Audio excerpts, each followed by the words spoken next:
Now, I come down to the situation in Australia from that global background for you.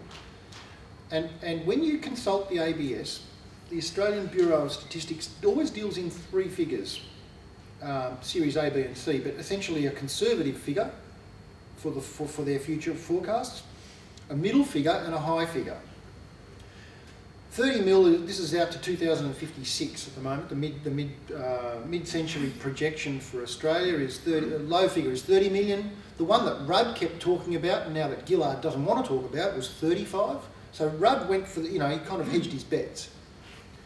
And 42 is the one that I'm working with, because my view is, in planning at least, and so on, planning cities, it seems prudent to me to deal with the biggest number. I mean, if you don't reach it, at least you've got things covered. And in any case, we are going to, in my view anyway, we're going to become 42 million mid-century or a bit thereafter, maybe even earlier. Now, these figures are kind of scary for some people, but you need to bear in mind that they are absolutely normal figures for Australian, in terms of Australian history. There's nothing unusual. If anything, they're a little bit light on. It's just that they're getting bigger because the point of departure for the future is bigger. The other problem is, of course, through the 19th and 20th century in this country at least, growth and numbers and the development of space and the expansion of cities and industry was implicitly perceived as progress and good. Now when we talk about growth, it's cast in terms of crisis. So and certainly most Australians are noticing in their daily lifestyles in large metropolitan cities at least, that life is getting a bit more frustrating. There's a kind of electoral backlash. And my view is the politicians will back off pushing population growth in urban environments in the established cities because it's politically untenable. Infrastructure is overload, there's congestion and so on and so forth. Anyway, so I reckon we're looking at 42 million by mid-century. That seems feasible or plausible. I'm not worrying about 62 million by the end of the century, which the ABS is also prepared to go out to. Because in terms of research, you go out that far, things get a bit wobbly. Most efforts around the world at the moment to deal with the future in a sensible manner go out to about mid-century. Now, the point I would like to make about that is, whilst we have a lot of research around the world going out to mid-century, in terms of all aspects of our future, in Australia we have not a single plan that goes beyond 2031. There is no plan for the numbers I'm showing you. Now, the federal government is, to its credit, scrambling to kind of get together a national understanding of the urban consequences of this kind of growth. They're trying to get a grip on and coordinate policy through COAG and so on, and through Infrastructure Australia and the Major Cities Unit, which is a good thing, because we do need a sort of holistic national appraisal of how to deal with the growth that these numbers indicate. What it means really is another 20 million Australians. Now, we've got about 22 at the moment, so it's essentially a doubling. And try to get that in your head in terms of, I'm not talking about a little bit of expansion in terms of our suburbs. We're talking about the Australia we currently know literally doubling in dimension. Now, that's in terms of infrastructure and so on. This is an enormous project. It took us, a couple of hundred years to create the nation we currently have, and now we're saying we're going to double it in 4 decades. Wouldn't be a problem in China, I know that, but down here it's a big problem. And politicians are, they're not getting it. I mean, I talk to a lot of people about this issue and they're not getting it. So I try to make pictures to help them get it, and this is the one they do get. 20 million people equals 59 Canberras. God forbid. So, you look around in Canberra and I can say to them, you've got to build 59 more of these. You better get cracking. Or 12 Perths. For this audience, 12 Perths. Now, what does that mean? 12 in 4 decades. That's like one every 4 or 5 years, isn't it? It's, And we're worried about whether buildings should be 3 stories or not in Cottesloe. Unbelievable. 10 Brisbanes, 5 Sydneys or 5 Melbournes. Now, you know, extra 20 million people means 8.7 million freestanding homes. In planning parlance, we work on, at the moment, it changes, but at the moment we're working on 2.3 people per freestanding home. If you say, well, we're not going to build any more freestanding homes, no more suburbs, we're going to build apartments, we calculated out on 1.9 people per apartment, which gives you about 10 million apartments. So, you know, Harry Triggerboff will be pleased with that number. Now, I'm trying to look at this spatially and help visualise it, because, you know, pictures are good and you get a sense of it. Now, when I represent this issue like this, because that red dot in the middle now represents a suburb of 20 million people. Accurate. Everything I'm showing you tonight's accurate. If it isn't, I'll let you know. But that's 20 million people living in a typical Aussie, fairly low density suburb. And it's probably not in a very good place, but you know, there it is. Well, you never know, there might be aquifers and you can get going. And all the other cities were developed really because boats bumped into reasonably nice spots with some military protection and got going. Australia hasn't been planned as such. The only planned place was Canberra, and that wasn't really planned. That was politically planned as a compromise rather than an answer to where is the best place in this country to build a city. So there's my suburb of 20 million people. Now the question becomes, well, you look at that, I suppose, in terms of the land mass of Australia, and you think, geez, no big deal, really. It's pretty small. There's tons of land. Now what I'm going to do now is add the ecological footprint, which I did for the family of 4 West Australians, and that's what you end up with. That's the land you need for your 42 million Australians. Now, you can see you've blown it a bit up in the Gulf of Carpentaria and you've gone beyond the Great Australian Bight, you know, but there's still plenty of land. It kind of fits. So CSIRO were probably right in that regard. The problem is this.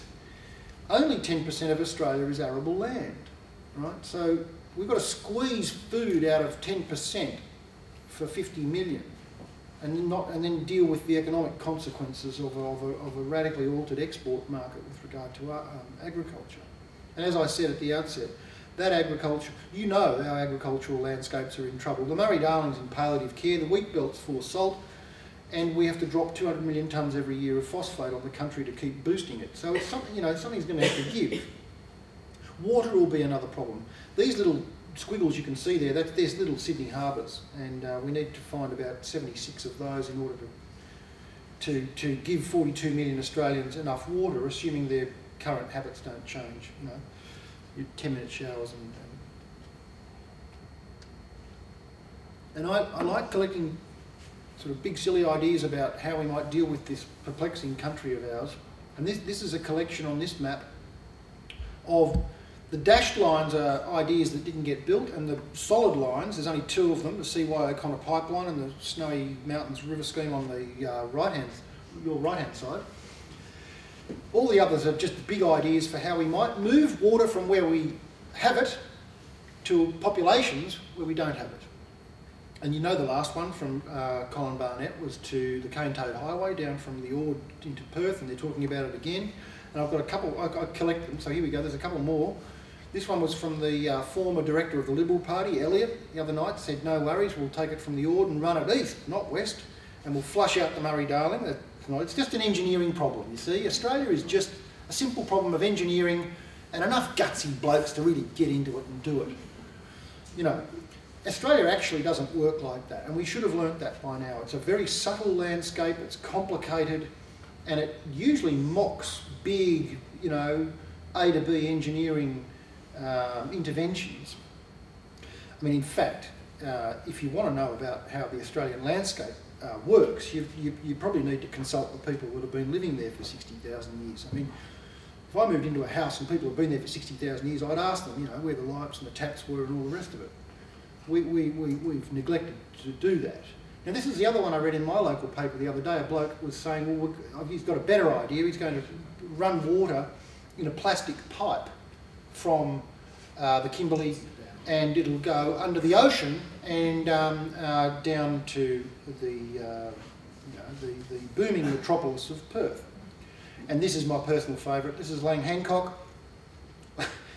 Lang Hancock said, no worries. What you've got to do is blow up the Great Australian Bight. and then the ocean will push deeper into the middle of the country, you'll get more evaporation, and then lo and behold, you'll have rain over the centre of the country, and we'll have, you know, farms and no doubt golf courses. So, now, speaking about these big sorts of things, if you really, I like getting people in the studio to just look at things kind of accurately, and it tends to cut through the vagaries of political debate. But this is a diagram, again accurate, of the size of a wind farm that you would need if you wanted to power an Australia of 42 million people. I'll bring it down to Perth, there it is. That's 300 kilometres by 300 kilometres of major wind installation. You can see Perth on the right is the little grey splodge. And you can see Rottnest Island there. So that's a compelling kind of project. I mean, it's a silly idea because you'll need a range of solutions to our future. It's not going to be one size fits all. But for a state that prides itself on fairly big, you know, things and engineering, I think some of these big renewable projects would be pretty interesting. That could be coupled with wave power, of course. Now, if you look at solar, the installation itself gets much smaller. Solar is only 50 k's by 50 k's. There it is there compared to Perth. Or, it doesn't have to be one installation, you could distribute that over all of the roofs of the future homes that we're going to need to build for a population of 42 million. The problem there is getting a government that could manage to distribute it, you know, effectively. Now, this is what no one wants to talk about, but we need to talk about because this has a zero carbon footprint, effectively, and that is nuclear power. If you want to power an Australia of 42 million people, you need 100 nuclear reactors. The only problem there is, well, there's two problems. What's wrong with that picture is the first problem. And second problem is, you know, what do you do with the waste? Now, assuming that can be mitigated into the future, then nuclear power is appealing because of its performance with regard to low carbon footprint and its base load power. The other thing about the national situation is the constant erosion. This goes back to food production and so on, but this is an image of biodiversity and habitat. The green is essentially what's left of, and you can see we've been chewing into it, so the wheat belt is pretty much, that what was there has been erased and replaced with a monoculture, for obvious reasons. Now, the preservation and the maintenance of that fairly fragile and now fragmented habitat across the landmass of the country is very important because it holds, all things are held together through the interconnections of the ecosystem, and that image tends to represent you know, the important structural kind of remnants of that system. And I've currently got a PhD student working on a national scale, working on how you might reconnect some of these systems. You see, in landscape terms, when you get a bunch of green stuff over here and a bunch of green stuff over here, people might think, oh, that's good, we've got green stuff and green stuff. But the problem is there's no connection. The ecosystem needs to be connected, and that's particularly relevant with regard to climate change because the gene pool, the animals and the plants will need to adapt, and in order to adapt, the gene pool needs to flow. So you need to try and connect the system. If you just have an island like Kings Park, it goes backwards. It loses its diversity.